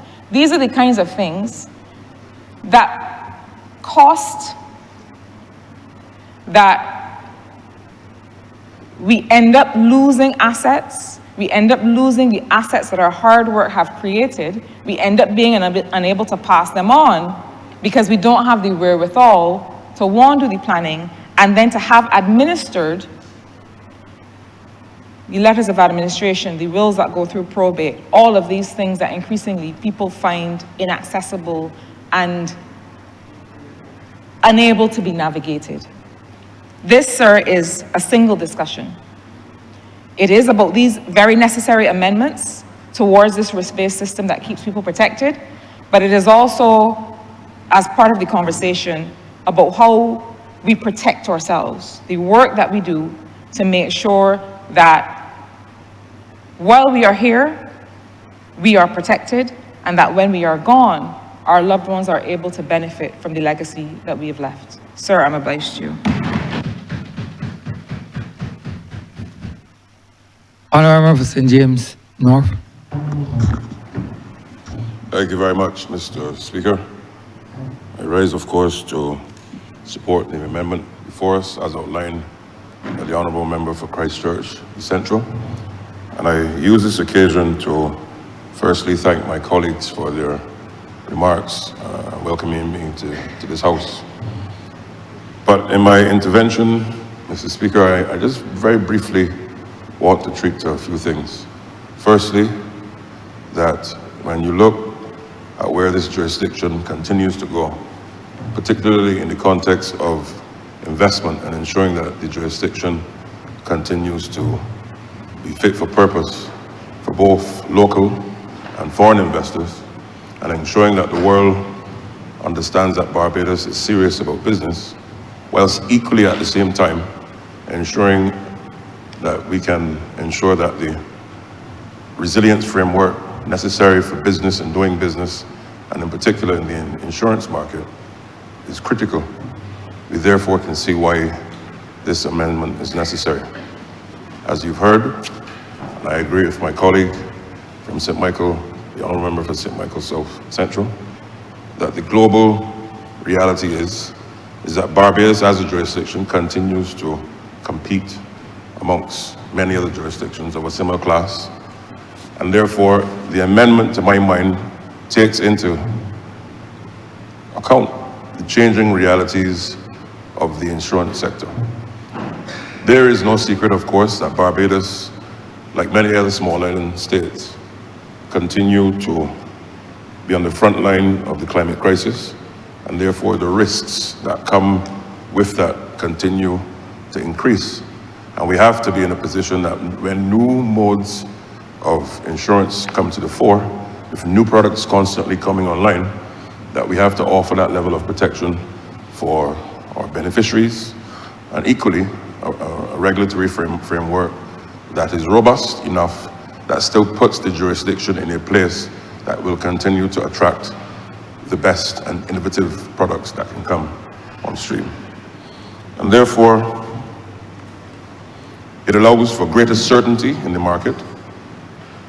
It allows for, as I said, both domestic investors, foreign investors, who also consider the changing landscape when they're making their decisions in their boardrooms across the Caribbean and the world, to see Barbados as that jurisdiction that allows for certainty, that allows for innovation, and that allows for them to be able to do business with the country, particularly as the government builds out its capacity in attracting new modes of business, new products, and in particular within the confines of the international financial services market.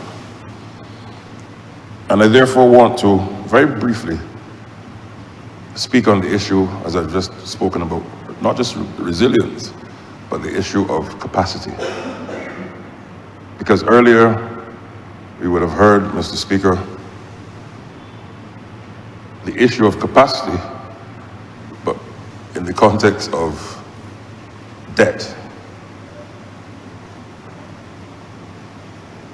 I go there because it was our Barrow, the Right Honourable our Barrow, who, in his wisdom, and of course, we must remind the public, our Barrow, of course, is no secret, was the founder of the Democratic Labour Party, which the leader of the opposition is now at the helm. Of course, he may not be of the same ilk, but he's now at the helm nonetheless. And I say so, cognizant of the fact that our Barrow stated that any small island developing state, particularly in the context of the Caribbean, Mr. Speaker, has within its purview a number of options. But those options require small states like Barbados, particularly in the Caribbean, that from time to time you have to go to the debt market to be able to furnish and do what is necessary for the development of your nation. And we must remind the public and those in the Democratic Labour Party who want to listen, and I understand that listening is not their strongest asset, but suffice it to say, the Democratic Labour Party, Mr. Speaker, is in no position to lecture, teach, admonish, or any other phrase you want to put there, the Barbados Labour Party or the public of Barbados on the issue of debt restructuring, and the capacity thereof.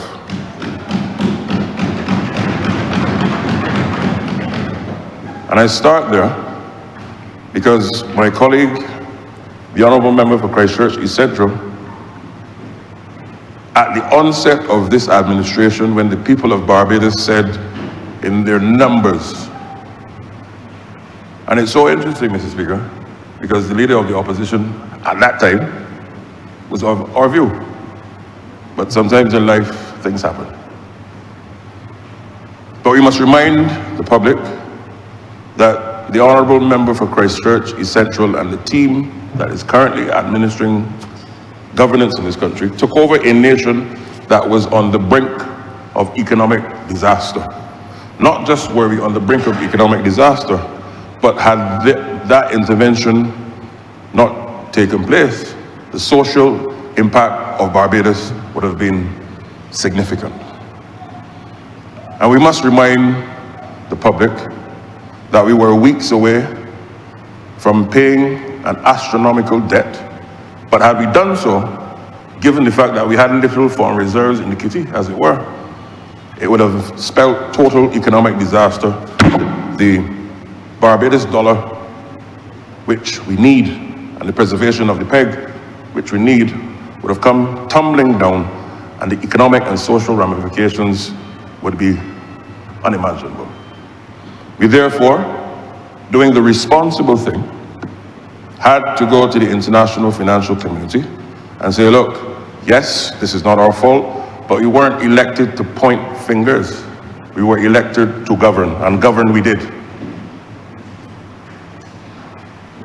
Lest we forget that under the Democratic Labour Party's leadership from 2008 to 2018, our country became a country not just that was borrowing excessively, and that's what makes it so interesting, Mr. Speaker, the irony and the arrogance to try to lecture a party that has saved this nation from disaster. They borrowed so much with little to show, no garbage trucks, no buses, cutting of tuition fees, all the sorts. garbage flowing on the streets, the social infrastructure, the physical infrastructure under total decay. Nothing to show. But yet, as a result of the economic mismanagement coupled by the borrowing that they did, led us to be the third highest indebted nation, not in CARICOM, Mr. Speaker, not in Latin America and the Caribbean, but in the world. I repeat, Mr. Speaker, those who have ears to hear, let them hear. And this administration that I'm proud to be a part of will not be lectured by anyone who sees it fit to try to mislead the public in circumstances where we've now come out of the situation, having gone through pain as a result of the mismanagement of the Democratic Labour Party. Mr. Speaker, you will recall that during that time, 2008 to 2018, our country was the laughingstock of the world economically. 23 downgrades. 23 downgrades, Mr. Speaker, is no slight thing. It therefore meant going on the capital market to borrow was even more expensive, because why? Barbados had reached junk bond status. Nobody didn't want money at all. Nobody didn't want to give us any debt at all. Barbados' economy under the Democratic Labour Party was popped down. And this administration, the Barbados Labour Party, led by Prime Minister Motley, and the Member of Parliament for Christchurch East Central, and all of my colleagues in the Labour Party, rolled up their sleeves from day one, put their hand in the economic quagmire that we had to face, and went to work. We went to the International Monetary Fund. And as we say, the rest is history. We've not only not had downgrades, but we've had upgrade after upgrade after upgrade after upgrade. Barbados' economic rating now is one where it's the pride of the Caribbean and in the Western Hemisphere. I remember my days in Geneva, and the Honourable Member for St. James South would recall when she would travel to Geneva from time to time, you would hear the same thing. Barbados was laughed upon in the early stages. This is it's nothing to be proud about, but it is the fact. Because persons had so become used to Barbados punching above its weight that the disastrous administration of the Frandell-Stewart era led us to become, as I said, the third most indebted nation in the world. At the time, Mr. Speaker, at the time of assuming leadership of the country, 2018, they talk about debt and borrowing. Mr. Speaker, debt, when we came to office, and you have to put debt in its perspective. It is not just about how much you borrow. It is about the country's capacity to pay back when you borrow. Hence the debt to GDP ratio. When we came to office in 2018, the debt to GDP ratio was 178.9%, Mr. Speaker. 178.9%. So those of you online, if you want to get out your calculators, come, go ahead. They borrowed excessively for 10 years. Not a bus, not a sweetie. Well, we didn't get in these sweeties, but we all knew who was getting these sweeties on the other side. But the public was not the beneficiary. And of course, the government said, in order to stabilize patient Barbados, we will bring down the debt to GDP ratio to not only stabilize the economy, but to bring back certainty to the markets so that both local and foreign investors can come to Barbados again and do business. Of course, we had COVID, so therefore we had to go up a bit because we had to borrow to stabilize and to bolster the economy. But even then, we were some 40% less in terms of the debt to GDP ratio than when we took it up in 2018. And we all know that COVID was a disaster for the world. But through strong economic management, discipline, and focus, this administration has been able to bring down the debt to GDP ratio while still borrowing, and we can see what we're borrowing things to do. Buses, as I said, trucks, the infrastructure, building out the capacity, not to pay wages, but to build the capacity of our economy. It is now down to 102%, Mrs. Speaker, sir, 102.8% to GDP. Now, let's face it. On the one hand, Mr. Speaker, you have the Democratic Labour Party that was born left, right, and centre for 10 years and left the debt to GDP ratio at 178.9% to GDP. We were in an IMF program, still doing things on behalf of the public, still give the public salary increases, Mr. Speaker, building capacity, and brought down the debt to GDP ratio to 102.8%. And from all economic indications, we are about to cross the 100 barrier down into double digits as well. Now tell me,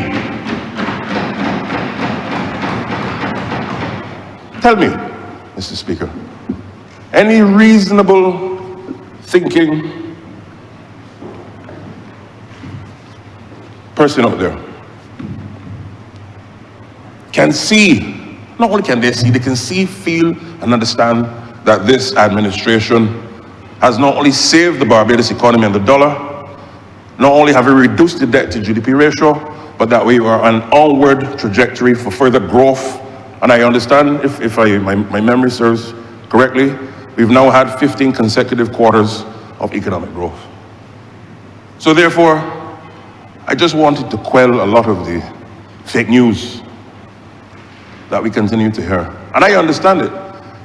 If a country and an administration is performing admirably, particularly when it comes to economic development, you try to create a lot of noise and untruths.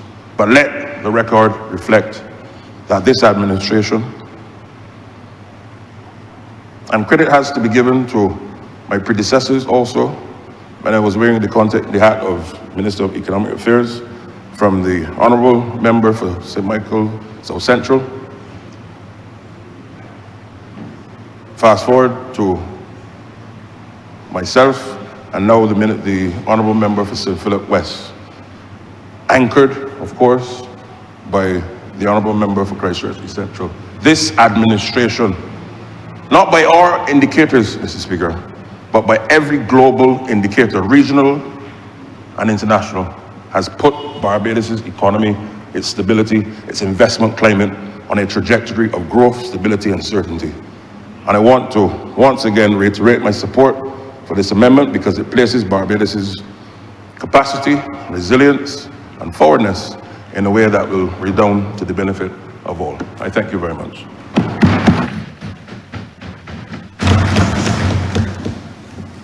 Honourable for Christchurch East Central. Thank you so very much, Mr. Speaker, and let me thank honourable members for their contributions this afternoon. I will be brief, sir, but I need, for the record, just to respond to the Leader of the Opposition precisely. But before I do that, sir, earlier in my presentation, this was just after you warned about looking at your cell phone, sir, so forgive me. I stated that the amount that we pledged for the OECS was 18.5 million. It was actually 37 million, sir, and not 18.5. And I state that, sir, because the honourable member in his, or I should say the Honourable Leader of the Opposition, sir, in his quest to respond politically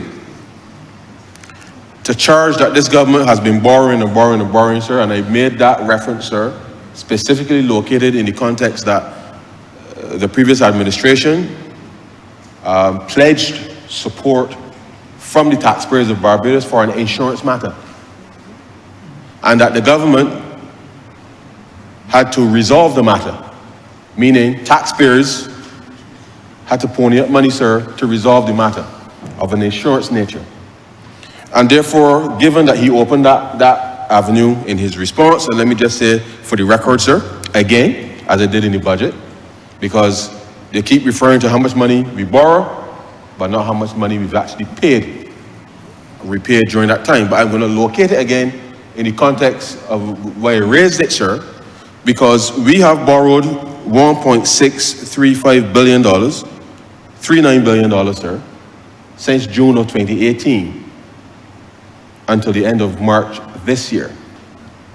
And the Honourable Member for St. James North brought some students here this morning with him that I'm sure that they're more than capable of doing a very simple calculation, because the total monies that we pledged to resolve CLICO, sir, was $451 million, sir.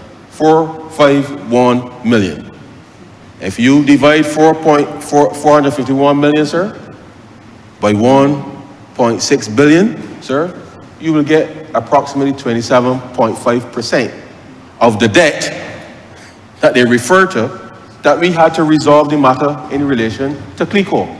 And therefore, I raised that particular point because this matter of insurance, sir, how the regulations are enforced, are important to understand that a government does not just take up taxpayers' dollars and pledge to bail out, sir, private entities, particularly, sir, private entities with some association to those in George Street.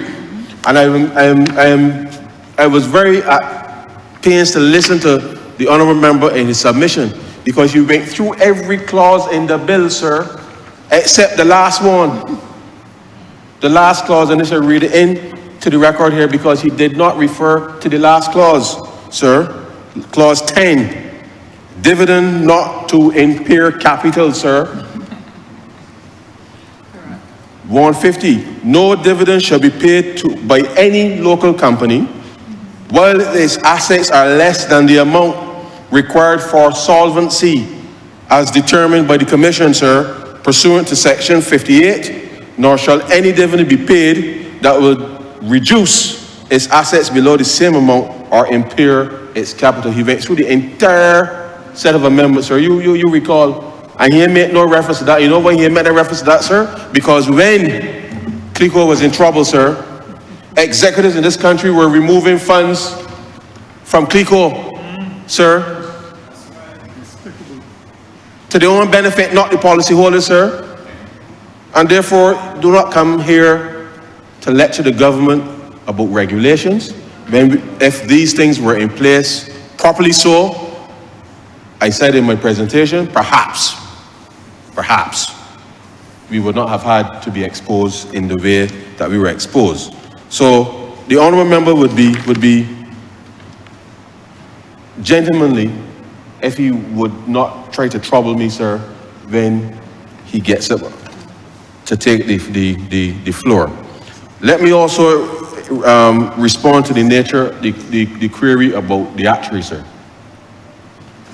Most life businesses, sir, and it's particularly life businesses, most life companies would have what you refer to as a resident actuary and an appointed actuary.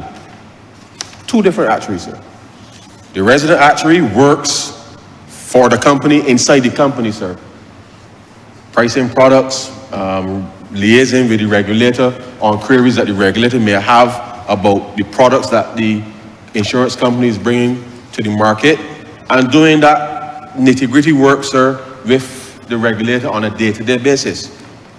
The appointed actuary, yes, whilst paid by the company, effectively serves as the external entity that is validating the internal works being done by the resident actuary and the team, who then will sign off, sir, that the things that are being done within the context of the company supports that which the resident actuary is doing.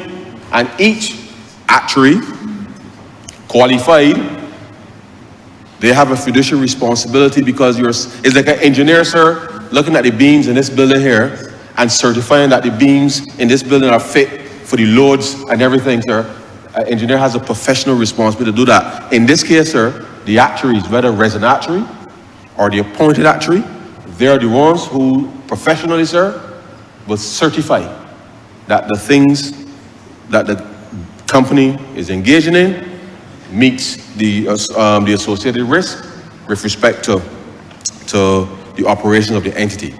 Now, whilst the Financial Services Commission would dearly love to have an actuary on staff, which we have in relation from a consulting perspective. The reality is that the industry continues to evolve, and if there are any Barbadians out there interested in working, qualified Barbadians that is, sir, interested in working with the commission, they're happy to approach, because as you would appreciate, there are different types of business, people have different types of expertise, and certainly as it relates to the implementation of IFRS 17, that type of experience is important with respect to the commission being able to ensure that it has the capability to be able to respond in the marketplace. But the professionals, sir, the actuaries, those working in the companies, they are the ones, sir, that they have to sign. They have to sign to say that these products that we are offering, we've tested them, they meet the regulatory standards, they protect the policy holders, they provide appropriate level of risk in relation to what happens with the reserve, sir, and that is their job. That is their job. And therefore, the commission, in providing the necessary regulatory oversight, will engage professionals to be able to validate, sir, validate what is being presented on an ongoing basis with respect to submissions from insurance companies, in order for the commission to, as part of not just the stress testing that we have regime that we've put in place for insurers, but equally, sir, as you could appreciate, we have been working collaboratively with the central bank as well, sir, because some of the insurance companies are particularly large relative to the jurisdiction, and therefore that oversight is effectively in place, working those two institutions working together to look at whether any particular systemic risk may exist that we may need to be concerned about. And so far, sir, notwithstanding the CLICO matter, the system is held reasonably well, and notwithstanding the fact that we do know that investments were stalled in the country because financial flows had diminished because of the demise of CLICO and the 10 years or roughly that it took to get it resolved, that had a significant impact on the economy. And that is why, sir, even if something goes wrong, the time that it takes to resolve these matters, we've put measures in place to make sure that that can be shortened, because there's nothing like financial uncertainty, contagion, sir, that has, there's nothing that has a more negative, impact on the economy, sir, than contagion. And therefore, it's something that we have been working to ensure that we enhance the surveillance. But if something happens, sir, the intention is to make sure that between the court system, sir, and the regulators, that you have an expedited approach to being able to resolve these matters quickly, so that the uncertainty would not be there. And so, Mr. Speaker, I hope that with these amendments, we will start to see a level of innovation within the insurance industry that, as I said earlier, is appropriate to the risk profile. One of the areas, and I know the Honourable Prime Minister and the member for St. George South, they have been working with with those in the housing sector, sir, in relation to being able to unlock opportunities for investment in terms of Barbadians and getting mortgages. The target really, sir, is to be able to reduce the time it takes to get land conveyed and mortgages through the system from 6 months down to either 7 or 14 days. And one of the things that could very well impact that is where insurers potentially, sir, introduce title insurance as a new product, which will protect both the financial institution as well as the prospective buyer in relation to any particular claims that could be outstanding. And the truth is, sir, that once we can get things like that in place, it means that ordinary Barbadians, sir, rather than having to wait 6 and 7 months, sir, and you know, sir, the documents go from one lawyer to the next lawyer and everybody waiting, sir, to get all of this thing in place, all the I's dotted and the T's crossed, which still have to be done. But the introduction of title insurance service short circuit a lot of that, and we'll be able to get Barbadians into homes faster.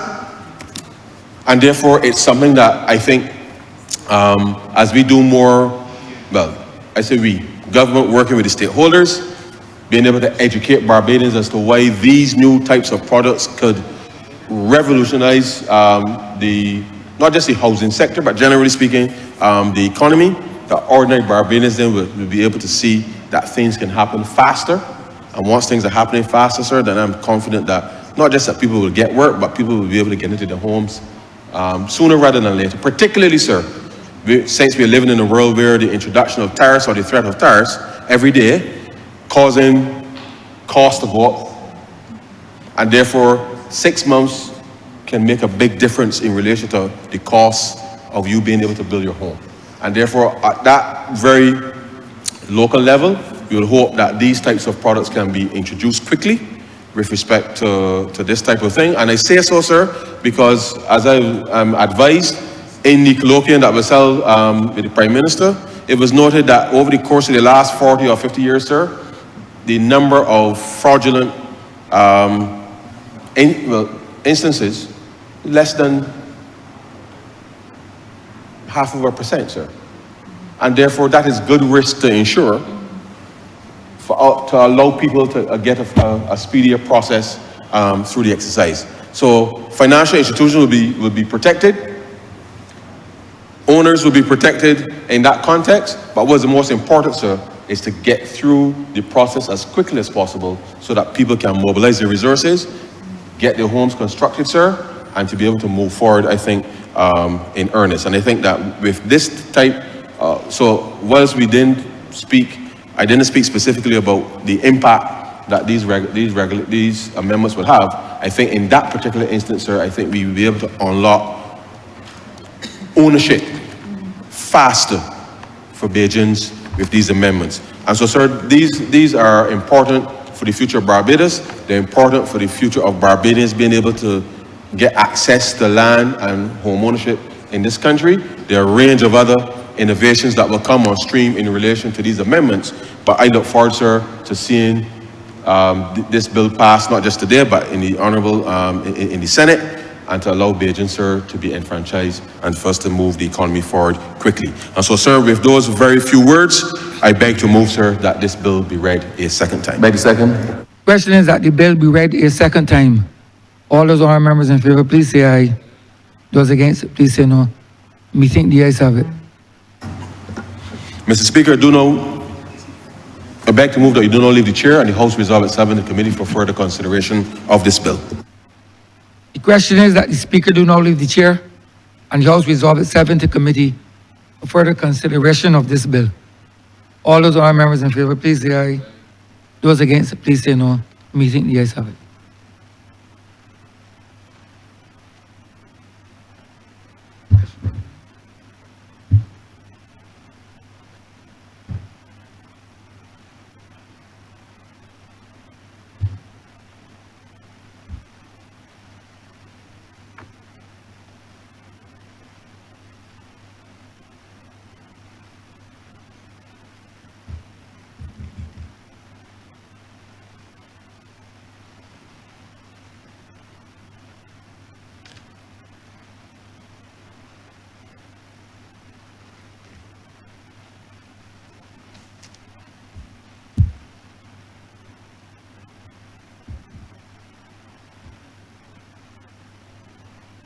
This Honourable House is now in committee. Mr. Chairman, may we take the clauses in parts? Break it down in parts? Yes, sir. Clauses 1 through 5. Mr. Chairman, I beg to move that clause 1 to 5 stand part. The question is that clauses 1 through 5 stand par. All honourable members in favour, say aye. Honourable members against, say no. He thinks the ayes have it. Clauses 6 through 10. Mr. Chairman, I beg to move that clauses 6 to 10 stand part. Question is that clauses 6 to 10 stand par. All honorable members in favor, say aye.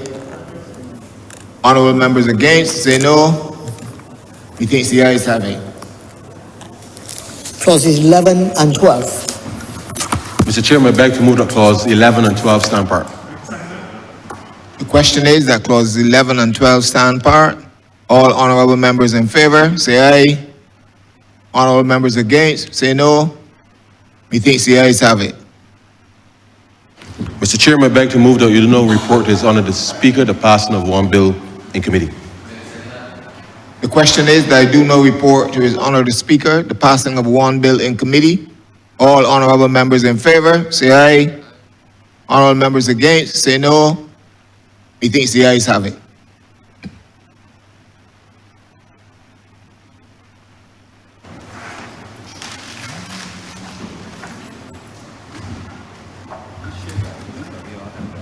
The chairman of committees has reported the passing of one bill in committee. Honourable Member for Christchurch East Central. Mr. Speaker, I beg to move that this bill be read a third time. Made a second. The question is that the bill be read a third time. All those honourable members in favor, please say aye. Those against, please say no. Methinks the ayes have it. Mr. Speaker, I beg to move that this bill be now passed and cited as the Insurance Amendment Act 2025. Made a second that. The question is that this bill be passed and so cited. All those honourable members in favor, please say aye. Those against, please say no. Methinks the ayes have it. This bill is passed and so cited.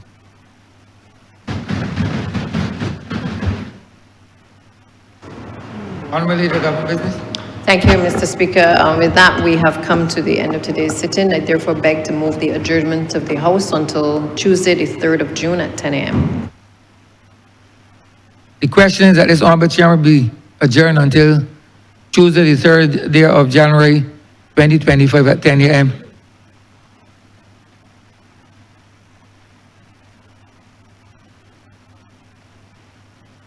Question is that this honourable chairman will stand adjourned until Tuesday, the 3rd day of June at 10 a.m. in the forenoon. All those honourable members in favor, please say aye. Those against, please say no. Methinks the ayes have it. This honourable chairman stands adjourned until Tuesday, the 3rd day of June, 2025 at 10 a.m. in the forenoon.